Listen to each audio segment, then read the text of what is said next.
Hello guys, a day in my life as a Filipina living in America. So for today's video, get ready with me at 2:30 in the morning kasi imimit natin yung mga friends ko sa Seattle. Yeah, I know, it's too early para gumala. Pero dito kasi sa Amerika, kapag hindi ka marunong mag-drive, hindi ka talaga makakaalis. So, ayun, yung choice lang namin is yung asawa ng isang friend namin. Meron siyang work ng morning. So, sabi niya kung gusto namin umalis, susunduin niya kami ng 4 a.m. So, ayun, sabi namin, sige, tara. So, ayan, 2:30 a.m. pa lang, nag-aayos na ako kasi sobrang tagal ko talagang mag-ayos.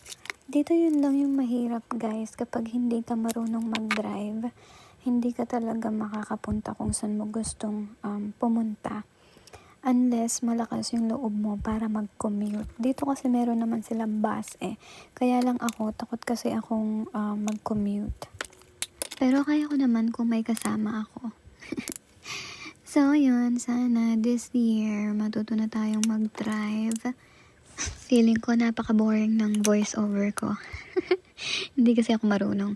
So, ayan, ganyan lang ako mag-makeup, guys. Sobrang simple lang. Tapos, ayan, ipaplansyahin ko lang yung buhok ko. Ang pangit na ng kulay ng buhok ko. Oh, ayan, nag-chat na sila. Sabi nila malapit na sila. Kailangan na natin bilisan. Tapos, ayan, nag-curl lang ako ng buhok. Yan, ganyan lang. Simple lang. Tapos, spray natin ng spray net para medyo tumagal. 'Di ba? Ganda-gandahan. Tapos, ayan, nakarating na kami sa apartment ng friend namin and ang tagal bago siya nagising. Ayan po ang salarin. Kanina pa kami dito. Ang lamig-lamig.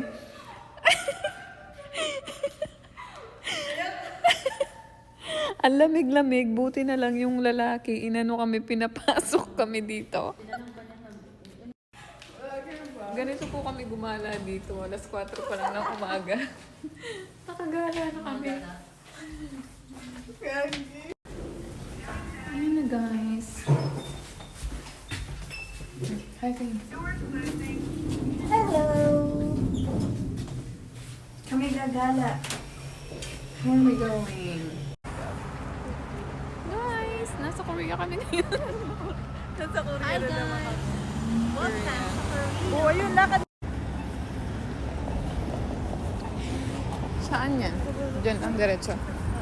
Tapos, guys, nag-decide kami pumunta sa Asian store para bumili ng, ayan, fishball and kwek-kwek.